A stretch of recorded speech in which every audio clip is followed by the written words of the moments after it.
This is Ellie from VideoGameDJ.com. I'm here today with DJ CUTMAN. Hi. How's it going? It's going great. It's going great. It's good to hear. Very excited to talk to you today. What project are you currently working on? What is your latest release? The big thing that just happened is I just released a song with two artists I very much admire, Holder and Ifixa. It is a remix of Final Fantasy VII's Victory Tune, the song that plays when you win a battle. The tune is called Victory Fanfare, and this song has actually been in the works for months and months and months, and kind of had reached a sort of stagnation point. As I was talking to Holder, he said it's done, but it's not 100%. We're not sure what to do with it. I heard a demo of it, and I was like, this is so cool. We got to put it out on Game Chops. Ifixa, who is the feature on this song, is actually an artist I've been a fan of for a very long time. When I started DJ CUTMAN, I was playing a lot of shows. I was playing a lot of like heavy dubstep and this kind of music. It was before really the EDM burst or whatever you want to call it. And Ifixa had released an album, a free EP on Bandcamp called, or a free mixtape called Zelda Step. And I played his Song of Storms remix like 100 times. So it's really cool for this guy who really gave me some music that was the foundation of my DJ CUTMAN live act to now have him in the fold as an artist who's released on Game Chops. It's really cool. That does sound cool. What were you guys, when you got your hands on this, what were you going for when you got into the studio? Well, that's the interesting thing about this track. I was talking to Holder, and he actually had like 4 or 5 different versions of this song in different styles and tempos. There was like a house one, a moombatone one, the trap one, a drum and bass one, and the finished product, which you can now hear on the Game Chops YouTube channel, along with a big music video that I burned up my whole weekend editing. It ended up being a hybrid of the trap version, and then the final drop is the drum and bass version. It's really, really cool, but what was interesting is that Holder had tried so many different styles with this track and had never really settled on one. Ifixa came in and really developed the trap version of it. And then when I had heard it, I was just like, this is perfect. It's contemporary sounding. Everybody's hyped for the Final Fantasy VII remake. The trailer just launched for it recently, and like it's looking like it's going to be the game we have all been waiting for since 1997. So it's just really exciting. And for me, Final Fantasy VII was a really big game. For my overall appreciation of video games, it was one of those games that like just really impacted me as a child, with a deep story and at the time very compelling visuals and very deep battle system, and it's a game that means a lot to me and I think to a lot to other people. So getting a chance to work on the video and the master for this song was really, really fun, because I just really wanted to make it shine in all the right places. I thought that Holder and Ifixa had put so much time into it and tried so many things that it really feels, even though it's kind of a short song, it's like a little under 3.5 minutes, to me it really feels developed, and you can tell that there's a lot of thought went into it, and it's a really satisfying listen. And I'm also really happy about how the edit for the music video came out. What makes a Game Chops release distinctive? So when I started Game Chops, there was already lots of places to get good video game remixes online. Back in the day, there was a site called VG Mix. There are all these chiptune sharing websites and communities all over the place that do video game music. And when I started Game Chops, what I really wanted to do is create sort of a professional environment for video game remixers and for video game remixes, because a lot of these sites were people who were working as composers or working as programmers, and it was a hobby, it was a fun thing. But for me, I was such a big fan of video game music, and I was starting out as a DJ. I was really looking for a source for professional level tracks, because you can't always listen to a video game soundtrack even if you like the melody. It's not appropriate. You can't put on the Final Fantasy VII OST at a party. It would be a little dreary. But you could put on this new banger by Holder and Ifixa. So, and that's kind of what I was going for. Like, I don't like the word commercial, but it's kind of an accurate depictor here. It's the Game Chops music is the songs are really poured over, and the production is really given time. We don't like to rush anything out. And then the other thing that we do to every single release is we make sure that it's professionally mastered, either by myself or by another engineer or, by a studio or something. And I feel like those two ingredients, not rushing out the productions, really making sure that the songs are fully formed and the mixes are as clean and as good as sounding as they could be, and then professionally mastering it and treating it like an actual, how do you say this? Like a single, like a commercial release. And even, when we started Game Chops, our releases were free. Now we're able to sell them thanks to licensing from our friends over at Louder. And I feel like it really adds something different and adds value to the video game remix scene, because it's nice to have really polished versions of your favorite game songs in genres you'd never hear them from. And for me as a DJ, it's great to have those tracks to pull off. But for me just as a listener, and I hope other people too, having these really polished, professionally mastered takes on our favorite game themes, it's just profoundly satisfying and just, for me, a joy to listen to. So it sort of takes them to the next level where it's not just, video game music anymore. Right. It's transformative. It's leveled up. Yeah. Yes. I know that transformative is a word that has a lot of meaning on YouTube and in regards to fair use. I don't totally understand what the depths of that word means, but I do feel like it adds value to the original song, and it creates a new thing that like just simply wasn't around before. A different perspective on it, a different kind of sound, and it lets people kind of discover it again. Right, exactly. So is there an aspect of production that you enjoy the most or the least? That I enjoy the least. That's funny. There definitely is, but I'm gonna stay away from that answer right now, and I'll talk about what I enjoy the most. And ironically, and so many people will hear this answer from me and like not get it, and I don't even really get it when I say it, but I really enjoy mastering. I really enjoy taking a track that I can tell a producer worked hard on and bringing out the best things about it and optimizing it and making it loud and full and ensuring that it plays just as well on my stereo as it does on my phone, as it does in my car. Like, it's so satisfying to me to take a quiet pre-mastered track and make it huge. I just love that so much. I've been doing it for years and years and years. I've probably mastered hundreds of tracks, and with my current setup and the plugins I use and all this stuff, it really is just a joy to do this step that really didn't exist in the video game scene, as far as I know, before Game Chops and some other game labels started really taking it seriously and treating these effectively, they're covers, treating these video game cover songs as full-fledged pieces of art. And would you say that any of your methods have changed over time? Do you feel like you're better at any aspect of production today than you were initially? Absolutely. I'm better at everything than I was initially. Except for maybe just the raw laying down stuff with no destination. When I first started producing, I would just open up Ableton or Reason or whatever I was working with, and I would just start from zero and go and wander. And that's where some of my first beats come from. And some of my favorite beats too come from simply pulling in a track and throwing down some stuff over it with no idea of where it's going.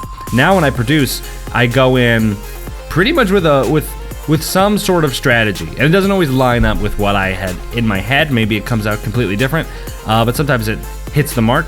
My Mitomo Grooves mixtape that I put out a couple months ago is a perfect example of I went in with a plan for every single song, and a couple of them turned out pretty differently. I know Mi Amigos, that tune, I had the style in mind, but it changed a lot and became something so much more fun and cool than I thought it was going to be. So that's really nice. But nowadays, it's a lot about going in with a plan, and mastering, it's like I change my mastering setup, I would say, a couple times a year. I'm upgrading stuff, I'm tweaking stuff, and certain projects call for one thing, certain projects call for another. But yeah, I guess, these days I'm really good at planning and like executing the specific thing that I know needs to be done, which is how the label keeps going. It's how we keep uploading new songs multiple times a week on the Game Chops YouTube channel, is because I know what we need to do to get the video rendered so it'll work and stuff. But when I started, I didn't have any of that plan. I just went in and was sort of raw about it, and I think there's a lot of value to that approach as well. And do you feel like there's anything in your studio that's indispensable in creating these tracks? Yes. I would say my Bear Dynamic headphones. It's just one pair of headphones, man, and it just changed my life, the way I listen to stuff. They're just flat, they're even. I just love these guys. DT770. DT770s, they are great.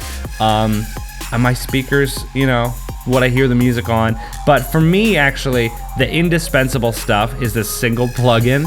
And I use this plugin a lot if you watch my gameplay channel, where I'm like making songs or playing games or something. I'm always talking about FabFilter Pro Q, this equalizer plugin that for some reason, just the way it looks and the way it works, it just changed the way I thought about music, and for the first time I felt like I could see it, and that allowed me to make more educated decisions about what to do, how to do. So that FabFilter Pro Q and those Bear Dynamic headphones, I can't live without either of them. Right, so the ability to visualize the track is really important. Right, yeah. For me, especially, I did a lot of graphic design. I still do a lot of the design for Game Chops, the website.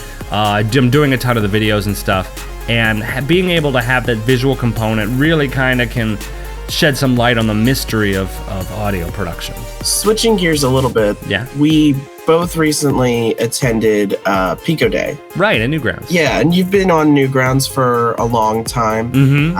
I've followed Newgrounds for a long time. Has Newgrounds influenced your work or the artists that you work with? Well, you know what? One of my favorite people in the internet or in the world is Egoraptor, founder of Game Grumps, and I first got notice of Egoraptor from his awesome series on Newgrounds, and I've been a fan of him ever since. I got a chance to meet him at a couple conventions. We've worked together. I mastered the Steam Train intro a couple years ago, which was a really fun little gig. And I love animation. I went to school for film, and I'm dying for a way back into it. I actually made a funny little music video called datboy.move, and it's on the CUTMAN Plays channel. And that was a direct result of me going to Pico Day, being around all these animators, and just being like, I gotta do this again. And I'm not good at drawing, but I am good at animating memes and tweening memes and stuff like that. So I've been getting into it, and I've been thinking a lot that I want to start producing more music videos, either for Game Chops or for CUTMAN. I've been editing a lot of videos on the Game Chops channel. I've also been working with some very talented editors, which has been awesome. So, my time at Newgrounds, definitely, it was formative. It made me realize, that the components that go into, making a good cartoon or a good story are very much the same in audio or in visual. You gotta have sort of this beginning, the middle, and end. If you can tell a narrative, you can really have an impact on people, and you need to respond to that emotional center in people if you really want to have an impact. Are there other producers or artists that you see as your primary inspiration or that you'd like to work with?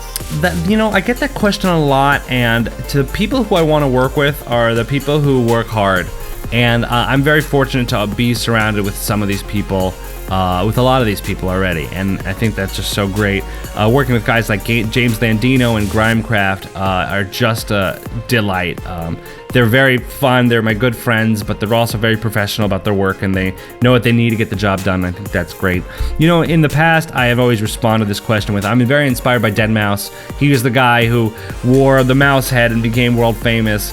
I'm a guy who wears a CUTMAN suit and becomes con famous, I guess. But lately, I've really seen Skrillex as a kind of inspiration in what he stands for in the music scene today. He hasn't put out music in a couple years. He won a bunch of Grammys for his Scary Monsters and Night Sprites. He did some production on Justin Bieber's album, I've heard, and I think that's all really cool. But people look towards Sonny Moore or Skrillex as sort of this guy who made it but is still involved, is still providing more inspiration, is guiding younger producers with his label Ausla or his blog Imprint the Nest. And I think that that's really cool, the way that he's able to not sort of use his success to check out, but rather to use it to maybe not be putting out so much music under his own banner right now, but helping other artists develop. I know that Grimecraft had a chance to hang out with Skrillex at a festival recently, and he said that he was just such a hard-working and inspiring dude to be around. And I think that's what I strive to be as well, you know, somebody who, you know, I bust my butt on Game Chops, or on my Let's Play channel, CUTMAN Plays, or on my podcast this week in CHIPTUNE. I'm doing all this work, but I feel like there's a lot more value outside of the work itself if I can motivate other people to do what they want to do. In that vein, do you have any advice for people who want to get into music production or start remixing their own tracks? Yeah, I think the advice is the same no matter what you want to do. That if you want to get into something and you haven't gotten into it yet, figure out whatever way has the smallest barriers to entry and just do it. Figure out how you can do it, whether it's downloading an app on your phone and making beats, whether it's downloading a CHIPTUNE ROM like LSDJ onto your computer and playing it for free on an emulator to see if that can make sense to you. Watching YouTube tutorials or hanging out with friends who do it. Figure out, the easiest way for you to start making stuff.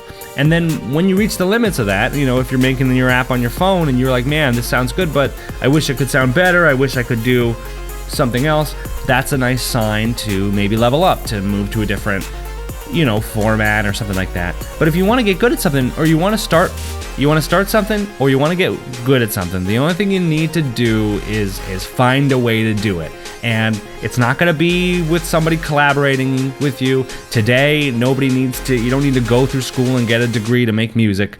You don't even really need your friends who know how to do this stuff to show you. You can get online and figure it out. And if you're willing to put in that time and do a little bit of research, to practice and to listen to your own stuff and listen to other people's stuff critically, I think that that's all you need to do to be able to make great music. And speaking of great music, you're going to be going on tour this summer. That's right, yes. I am currently locking down my dates, but right now I have confirmed I'm going to be at VidCon on the first day, hosting a panel and doing a show in the afternoon. I'll be at Too Many Games right outside of the Greater Philly Expo Center, so that'll be awesome. I'm playing there on Saturday night. I'll also be joined by Benjamin Briggs and Grimecraft from the Game Chop Squad, so that'll be great. First weekend in July, I'll be at Rooster Teeth SGC. James Landito might be coming, ? I hadn't totally prepared the tour, but I'm looking at my calendar right now. I'll also be at Con Bravo in Toronto, Canada, at the end of July. And then I'll be at Super Smash Con in August. That one is tentative according to my schedule, but I'm hoping to be at Super Smash Con in August. They all sound really great. And of course, if anything else pops up, we'll be sure to put the word out on videogamedj.com. Yes. Was there anything else you wanted to touch on today? I think that's pretty good. Yes, there's one last thing. I sent an email about it. I have been so bad at keeping up with my email list, and it's expensive to keep that thing up. So I'm actually taking my email list down. And so if you're listening to this, the best way to stay up with what's going on with me and Game Chops is to check out videogamedj.com, make it your homepage, sign up for email alerts. All the big stuff is going up there. Well, that sounds great. I appreciate you taking the time to talk to us today. Awesome. Well, thanks for your time, Ellie. This was really great. Thank you, CUTMAN, for joining us.